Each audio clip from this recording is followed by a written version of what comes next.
Hi everyone. We will be waiting just another 2 to 3 minutes before we get started to accommodate the rest of the attendees who are in the middle of connecting.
Welcome everyone.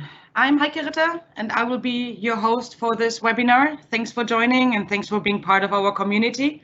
A few reminders before we start. This webinar is being recorded and will be shared publicly afterwards in our community at aka.ms/security-webinars.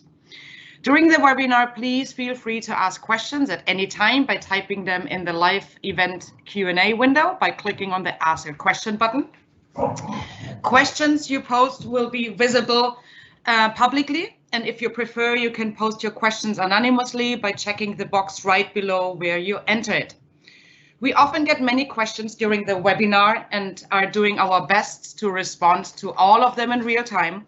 If the answer was not provided or if you have additional questions afterwards, please don't hesitate to ask them on the Microsoft 365 Defender forum at aka.ms/m365dtc.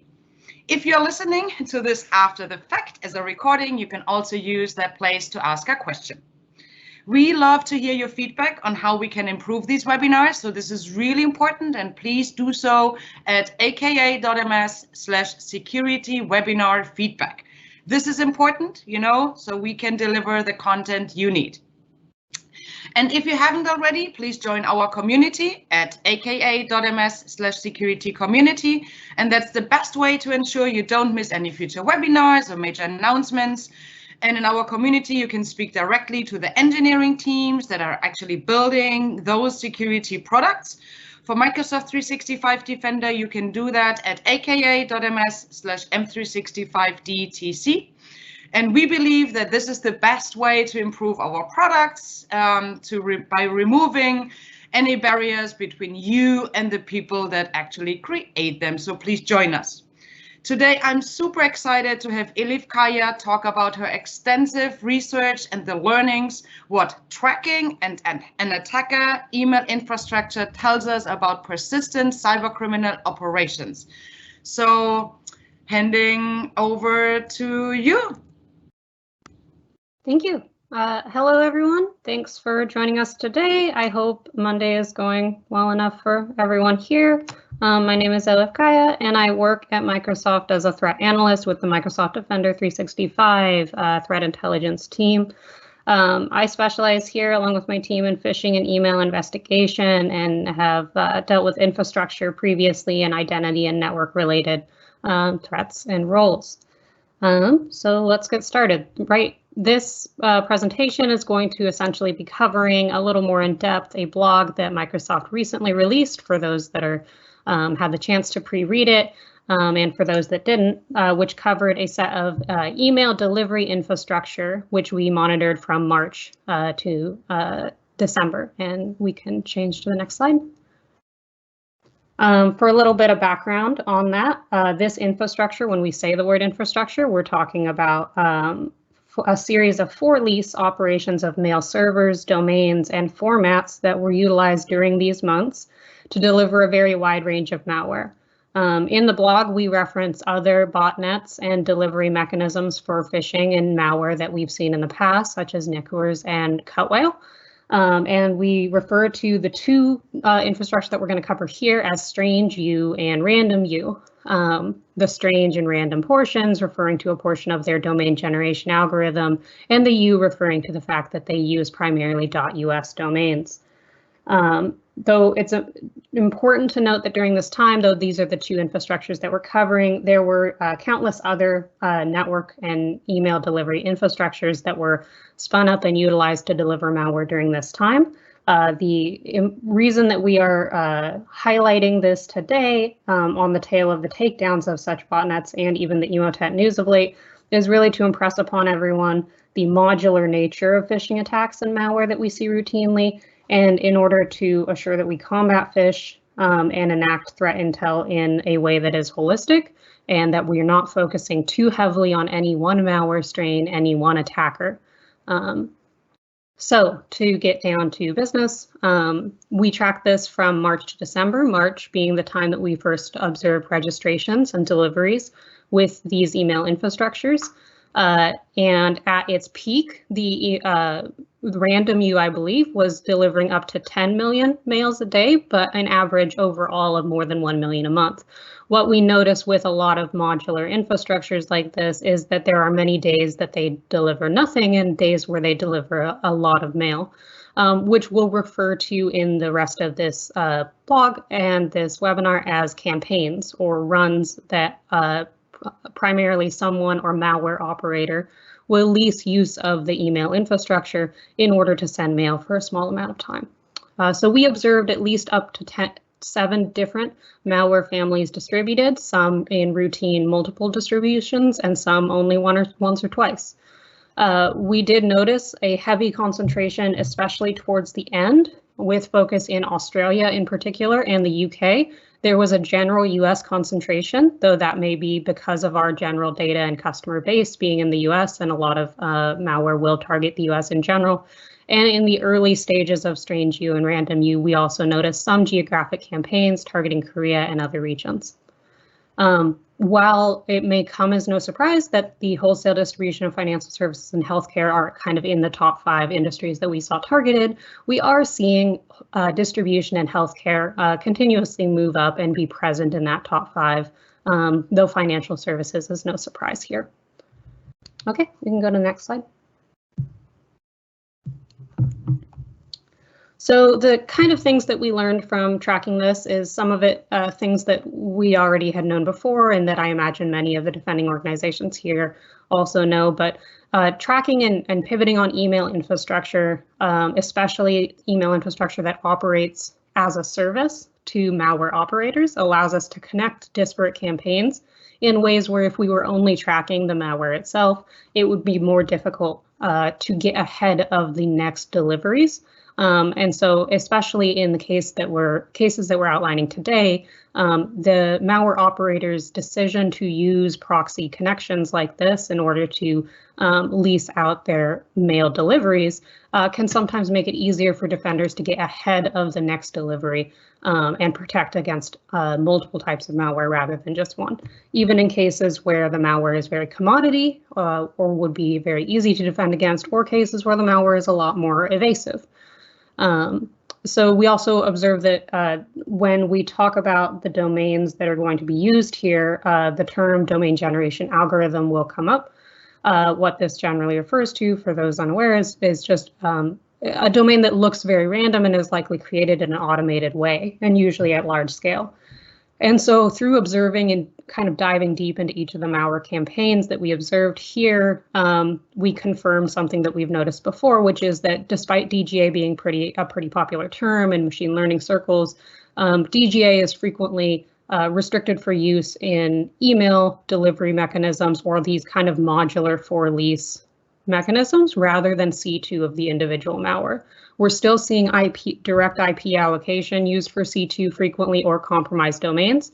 If we're seeing DGA used for C2 for malware, command and control, it's frequently in very small quantities. So while it may look random, while it may be random, it'll usually be in bursts of 5, 10.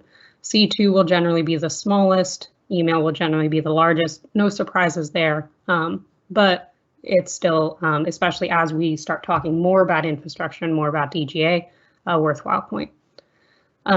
As we talk about the other botnets involved as well in the past, malware operators, though threat intelligence tends to focus very heavily on APTs and the kind of sole threat actor, threat organization, at any given point in time, most of the malware that we discuss and that we see in the news is likely using many proxies and many modular pieces of infrastructure, whether that's leasing the different sites in order to host the malware, leasing different sites in order to deliver the malware, and with the rise of ransomware as a service, potentially not weaponizing it themselves either.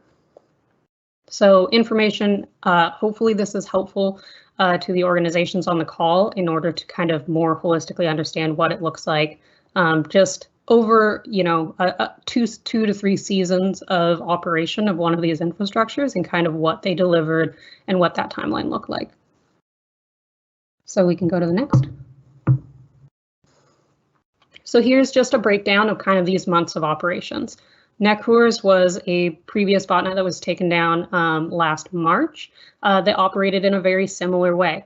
It infected machines in order to use them to deliver phishing malware. At its height, I believe Netcours had delivered up to 10 different malware families.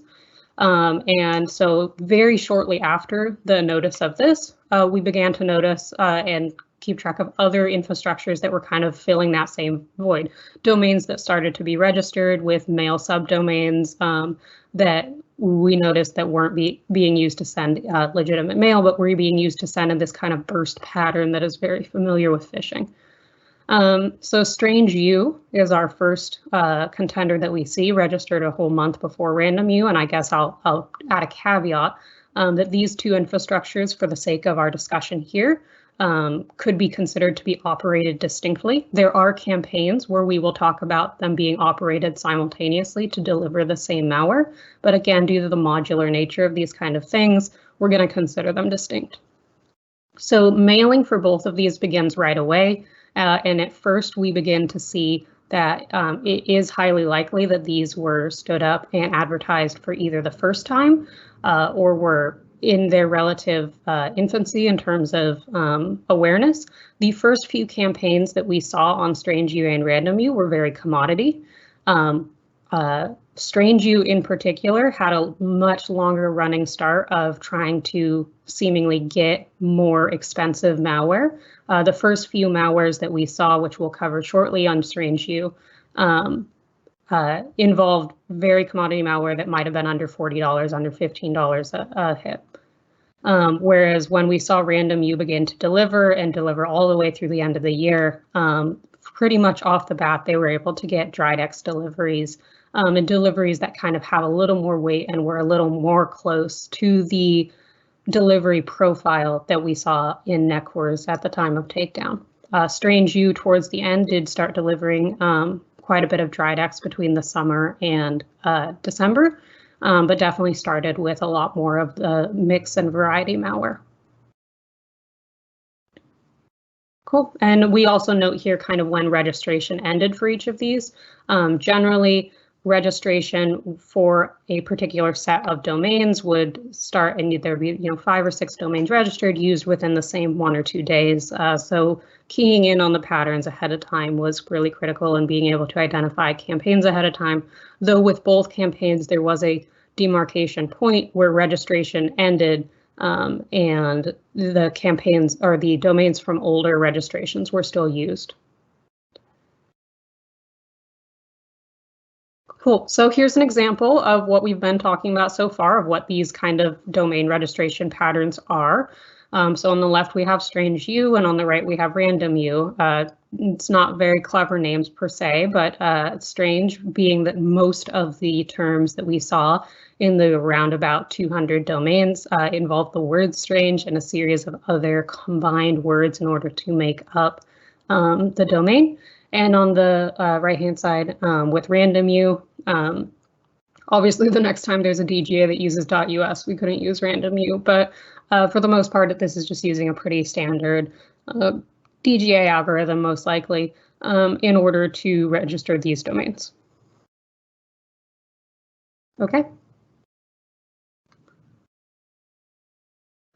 So to go back basically to the timelines that we observed before, here's a breakdown of some of the bigger ones. And at one of those Monfoxias is actually Machop, the Machop ransomware, but we can get into that in just a moment. But yeah, at the beginning we saw Monfoxia, code for Diamond Fox. Machop runs pretty regularly, as well as some Doughfoil or Smoke Loader. And it really began to get on the scene when we saw it used in a very modular fashion with some well-publicized Trickbot and Drydex runs in July. And then towards the end of StrangeU and randomu, there was one period of time where StrangeU and randomu both ran in the beginning of September a Drydex run together. And then after that, randomu continued that same campaign of Drydex runs, so same TTPs, same lures, same payloads, pretty much same exact kill chain, but continued the delivery of those every few weeks through the beginning of September, all through the end of December. And in October is when we saw the biggest spike of about 10 million Emotet and Drydex delivered in one day. I say Emotet and Drydex, and we'll cover that later, because Emotet was used as a loader in these cases in order to deliver the Drydex second stage payload. Cool. So one of the first major campaigns that we saw, which kind of highlighted the modular infrastructure here, was the delivery of Machop phishing emails. So Machop in April of 2020 had already been well known for delivering to Korea very regularly in direct email phishing, especially email phishing that simulated resumes and simulated kind of job applications. And that's the same technique that we saw here. The interesting part here is that all of the Machop previously and all of the Machop after this individual campaign was delivered through more traditional infrastructure, so compromised domains and things like that. Our best hypothesis here is that this kind of highlights, at least for one period of time, where the traditional infrastructure that the Machop operator was using was not available. And so they at least took out one run or one campaign from StrangeU in order to deliver these ones. The TTPs and the individual emails were nearly identical to all of the emails, including the payload of the Machop emails delivered not through StrangeU and randomu, which leads us to believe, again, that this was a modular use of a one-off situation. The payload here was delivered as a zip with an exe and specifically targeted to appear like it was someone seeking employment at a variety of agricultural and manufacturing organizations in Korea, as well as being direct delivery. So recently, Microsoft has talked frequently about human-operated ransomware. These deliveries, as well as most Machop deliveries that we observe, are direct ransomware deliveries. So there is not a human-operated element, and as soon as the executable runs, the expectation is that it immediately will begin encrypting and ransoming. We noticed actually multiple runs using this. So in April, we saw a fairly large campaign utilizing StrangeU to ship Machop, and then about 6 weeks later, we saw another one. The only difference tangibly between these is that between the April and the May runs with Machop, we noticed that the Machop payload itself had advanced slightly, and we're using more evasive techniques such as requiring a reboot, deleting more instances of backups, and etc. Oh, and it looks like that's actually the June variant. yeah, several short bursts used legitimate vendors prior to moving to strange use. So these used free email services. And again, at some point in time, the free email services may not have been available. And so the use of the strange use came into play. We also see this kind of particular tactic often when malware operators are using legitimate hosting services as well. They'll have to move to a different hosting service when they receive enough pressure from, say, Google Docs, which is very popular lately for hosting malware. For a period of a week or more, they might be unable to host there and will have to host somewhere else for at least one run. The next major campaign we saw that was non-commodity malware was a Trickbot campaign that was heavily publicized. This was actually one campaign that we saw delivered through StrangeU, but about 2 weeks prior to this Trickbot campaign, there was an identical campaign assuming to be some kind of phishing mailer asking for people to take a survey about their opinions on variations of the term Black Lives Matter, including Whose Lives Matter and etc., in order to vary the lures of the email. The email itself was fairly simple and just contained a Word document, and this targeted almost exclusively the US and Canada. One interesting thing we noted about this is that the initial attack from 2 weeks prior, which was identical in every way, including the C2s and the C2 behaviors, used only a set of about 6 to 7 .monster domains to send their mail, but they still used owned domains rather than compromised.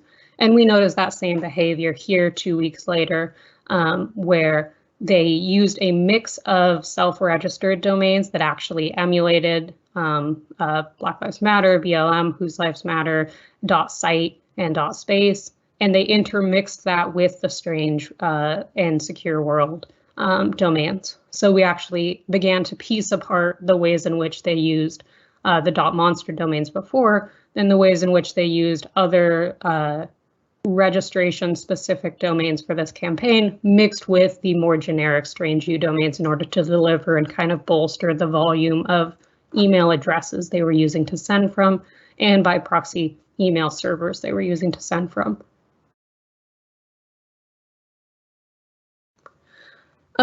The Trickbot payload here also came during a time where Trickbot had released quite a few new versions and ways to be evasive. And so through the infections that we were able to identify, they frequently tried to evade sandbox detection, which did work in quite a few instances at the time, though it seems like on VT, most instances are covered at this point. There's actually quite a few good write-ups on the Trickbot payload from this period of time. But once it was installed, it hijacked the Windows Error Manager in order to drop Trickbot payloads using an odd.dog extension, which we had not seen prior, and I don't believe we've seen after. But during that, it was used to scan ports in order to move laterally and collect data, as well as exfiltrate, which is fairly common for Trickbot, exfiltrate the browser caches as well, and scrape credentials to exfiltrate those externally. Okay. So during this time, we had also seen some runs of Diamond Fox and other more commodity malwares as well. But it took until about June, late June to July, that we began seeing Drydex campaigns. So the first Drydex campaigns were a lot more simple. We have 3 distinct types of Drydex campaigns that we'll talk about here today. This initial set used standard Excel documents with malicious macros, which is part and parcel for, honestly, almost all except for Machop, I believe, of the malware campaigns delivered, which, spoiler for things that can probably be used to cross-detect multiple malware families. The initial infection began with StrangeU domains, but quickly additionally used compromised email accounts in order to further add bulk to the amount of senders. Our theory for this, and likely the theory for most modular domains in general, is that compromised senders are going to be the most coveted and most valuable types of sending and mail infrastructure, because it's often going to use legitimate infrastructure to send the mail and mail servers, and it's going to use infrastructure that's very unlikely to be marked by any kind of ML as bad if it hasn't been used before. However, those accounts can, as we've seen, be hard to come by in certain cases when there's a lot of demand on them. And so in cases like these Drydex campaigns, where we initially see them use just strange U, and then we quickly see them use strange U plus compromised infrastructure as well. And again, the linking between these being that multiple indicators in the actual payload as well as in the mail themselves were indicative of it being an identical mail campaign, just spread across multiple clusters of mail servers.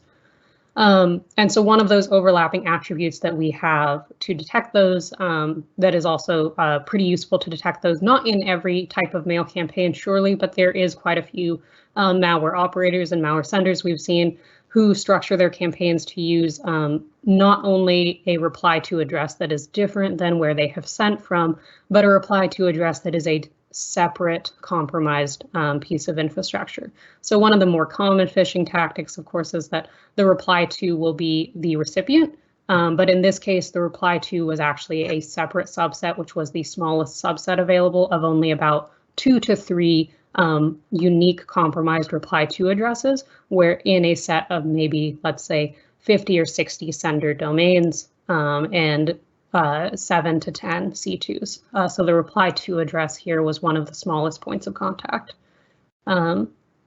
So attached Excel files pulled a payload from .xyz domains. These also, while they could be considered DGA, they actually comprise about 3 to 4 different clusters in terms of who is registration fingerprints and time of registration. So we see these mostly in linear order, and there's about, I think, 10 or 12 more of these C2s that occurred during this time, but they all serve the same function, which was to host the initial payload that was pulled from the Excel macro and to kind of serve as the kickoff there. And so that was also an indicator to find additional Excel payloads in new email campaigns. But for the most part, this was very traditional. This was very traditional Drydex that we'd seen in the past, delivered straight from the Excel macro itself, or delivered straight from the delivery domain. So as we saw this evolve over time, we actually noticed that interspersed between about 6 to 7 solid weeks of the campaign we described previously, which used those kind of guru of bullet.xyz kind of domains, we noticed one that was a bit of an outlier that only ran for 1 to 2 days. This is the what we would theorize is either a test payload or just kind of a variant of Drydex that was run in this that we have seen definitely less frequently, where some of the variants actually used Shakespearean prose in order to obfuscate their VBA scripts and their macros. And so this used quite a bit different evasive techniques and was much more evasive than the previous Drydex campaigns, using VBA purging in order to avoid detection of the malicious macro, which kind of reinforces the need for either an intense evaluation of the macro policy within an organization, or the use of the ASR rules, or in order to prevent office execution and macro execution due to the increased evasion techniques that are used by these kind of documents. And so what we noticed here was, again, this more evasive version of Drydex ran for only a day, used a Word document instead of an Excel document. And again, it was pulling from a bathermium.com, which there's a great write-up on DFIR reports blog on exactly what kind of happened after infection on that instance, which eventually involved PowerShell Empire and human operated maneuvers happening pretty quickly on the box. And so by tracking this email infrastructure, we were kind of able to observe these interesting evolutions of the Drydex campaigns over time, including this kind of very unusual one in the middle. though oddly enough, poetry has been used as a way to evade detection before.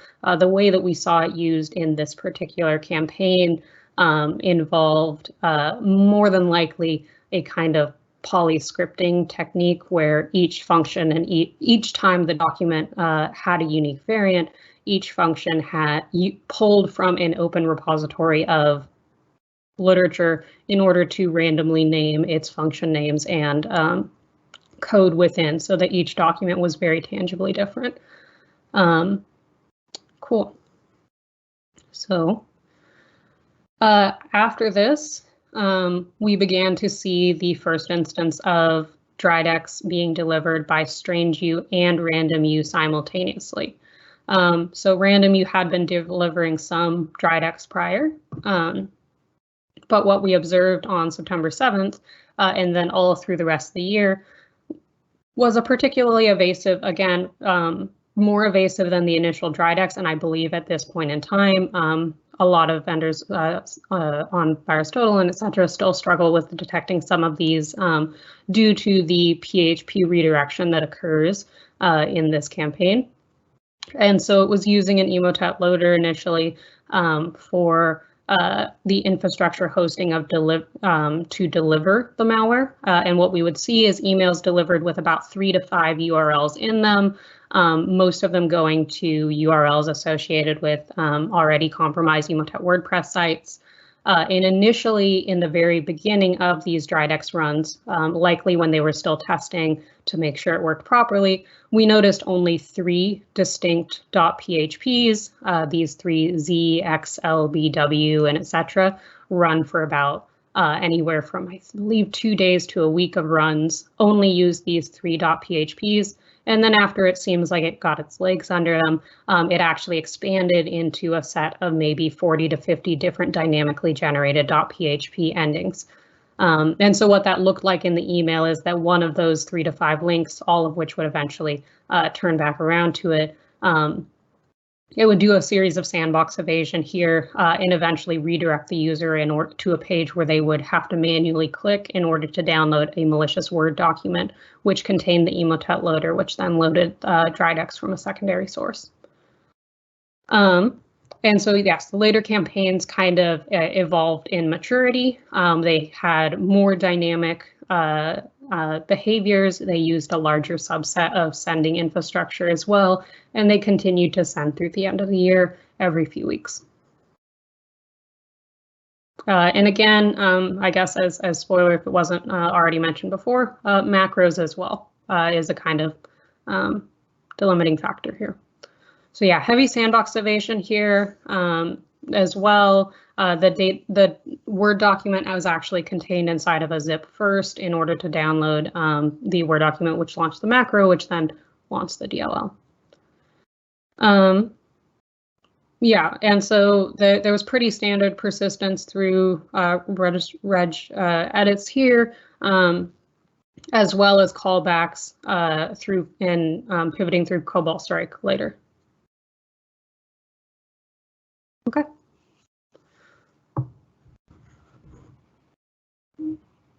Should be good to move to the next one. So we cover some of these campaigns slightly more in depth in the blog. And again, especially Trickbot and Drydex that we've covered here have a lot of good write-ups as well if you're interested in kind of more of the endpoint side of the house here. But kind of the narrative that we wanted to share here is that as infrastructure, especially cloud infrastructure, gets easier and easier to deploy, easier and easier to build, we're not seeing a comparable level of effort in order to defend against the infrastructure itself. We're seeing a lot of effort invested by attackers in order to make sure that their malware is evasive, even using the Shakespearean prose and using BBA stumping and purging and etc. in order where we can see the malware operators becoming more evasive in their malware, but we can see over a period of 9 months that they've done nothing to become more evasive from their infrastructure. And so many of the C2s here, many of the email delivery domains and the mail servers themselves were able to be monitored very simply, both by Microsoft and also likely by any defender that has access to whois data, registration data, and a really good visibility into their mail header data as well. But the attackers aren't investing in protecting the infrastructure, they're investing in protecting the malware itself. And so this modular nature that we're seeing over time actually poses a very large gap in the attackers' own defenses of their malware that defenders could definitely try and improve on detection of in order to detect against malware ahead of time. And also to enrich their threat intelligence programs. And so we're definitely seeing ISPs and cloud service providers, as they scale up, we're also seeing attackers use them more often. So Microsoft Defender for Office offers quite a few things that we recommend that people turn on all the time, especially if they're already paying for those services like safe links and safe attachments, so that there's scan at click and scan at delivery. And that we're making sure that those that have endpoint protection with us are turning off their cloud protection as well, so that again, at delivery, it's able to be detected and at click, and it's able to be continuously rescanned if that determination changes. So we use a combination within Microsoft Defender for Office of ML and our standard protection suite. And we, as the threat intelligence team, try and enrich and identify gaps within the product and for the customers with this kind of threat intelligence, so that we're sure that we're able to look holistically over a long period of time and say, here's the trends. Okay.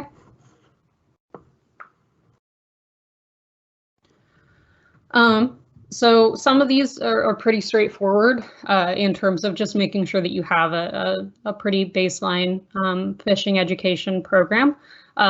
Probably an additionally pretty large component here is making sure that you are, especially if you're using Microsoft for your email protection and Microsoft for your email servers in general, to make sure that you're regularly checking your configuration policies with the configuration analyzer, as well as manually. So we did observe many instances in which campaigns that would have normally been caught via phishing and malware protection would get through on allow rules. And so what that ends up looking like in a customer environment is generally the allow rules that might be in a tenant might allow entire IP ranges or entire domain ranges, or particular mail servers in general. And especially in these types of modular campaigns, attackers are very well familiar with the types of IPs that are generally allowed. And so there was a substantial number of phishing mails that were associated with these kind of campaigns where you would look at it and you'd say, why would somebody allow these kind of things?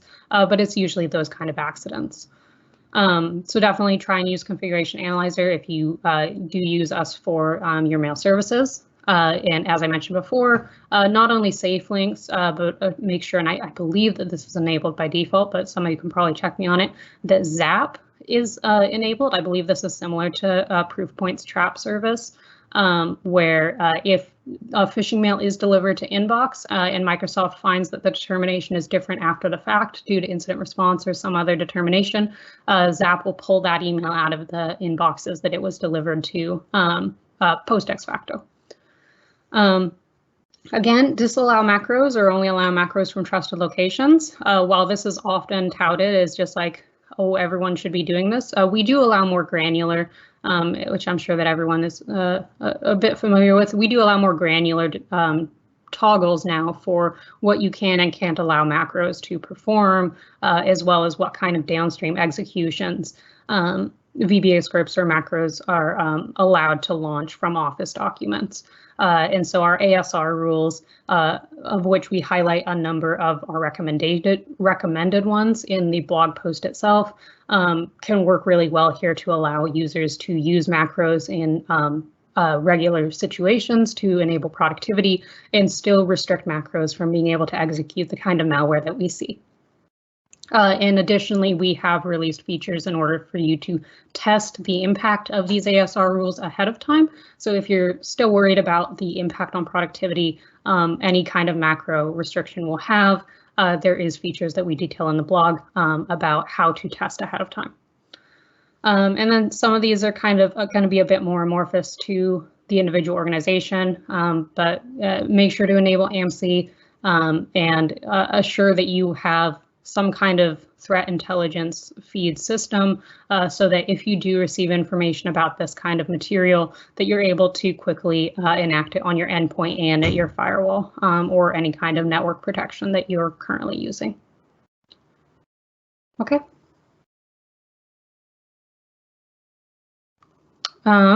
Yeah, and so here's just a copy here of the ASR rules that we outlined in the blog as the most pertinent to the malware campaigns that we describe here. Again, due to the fact that we've covered 7 or 8 different malware families here, despite their varying differences in both price range and evasive capabilities, there are some of these that, if enabled, would likely stop most of them. And without the need to kind of match the amount of investment that the operators are putting into their malware, but at a much higher level, again, at their kind of bread and butter macros and mail delivery. And again, to kind of wrap us up, we have some advanced hunting queries for those that have the Microsoft Defender ATP product that we have available in the blog in order to defend some of these domains. For those that have not already been using them, and for those that have, excellent. I hope that you very much enjoy the product, but it is currently general availability that all emails delivered or not delivered should be able to be parsed in your environment via the email tables available in the advanced hunting feature. So if you're looking to find header information, message IDs, sender mail addresses, including the kind of spoofed ones and etc., or disconnects between them and subjects as well, you'll be able to make fairly advanced queries here in order to do your own email investigations and scope them as you wish. Again, we've included one of those in the blog here. We also have a public-facing GitHub for those that are not aware, which hosts a large amount of both hunting queries that Microsoft has provided and hunting queries provided by the community that can be used for this. Again, email currently is general availability, and we have both ability to query on message and header information in the mail, as well as URL and attachment information in the mail. New features are being added routinely, as well as in the future, identity and MCAS related data, I believe, are in public preview right now as well. So definitely, if you haven't checked out Advanced Hunting, highly recommend it. It's a great tool for your SOC analysts.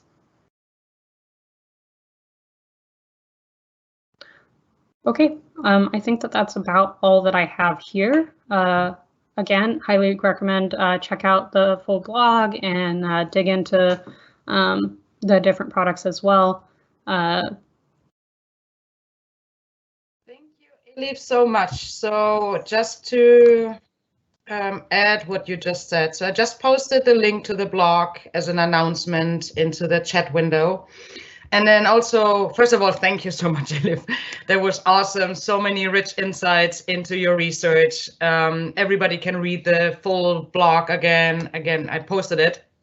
Talking about advanced hunting, we did a educational advanced hunting series as well here on aka.ms/security webinars. So if you go on the webinar registration page, you can see further down are the links to all the recordings, and there is tracking an adversary was the series, and you can start by 0. And then Michael Malone and Talia Ash, they just walk you through expanding your knowledge and then become an expert hunter across your M365 data. Okay, again, thank you very much, Elif. And I'm going to close this webinar, but a couple of reminders before I do so. So we have a few new, of course, webinars coming up. I'm just going to mention 4. One is February 23rd. It's about Azure Security Center or Azure Defender.